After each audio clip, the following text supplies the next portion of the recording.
County in north-central Illinois, west-central King County in northeastern Illinois, until 4 p.m.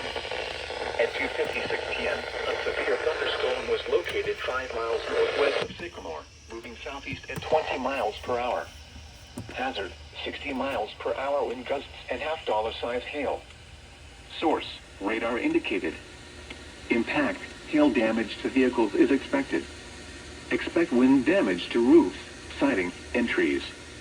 Locations impacted include DeKalb, Sycamore, Camden Hills, Genoa, Elburn, Cortland, Kirkland, Maple Park, Kingston, Lily Lake, Caneville, and Virgil. Remain alert for a possible tornado. Tornadoes can develop quickly from severe thunderstorms. If you spot a tornado, go at once into the basement or small central room in a sturdy structure. For your protection, move to an interior room on the lowest floor of a building.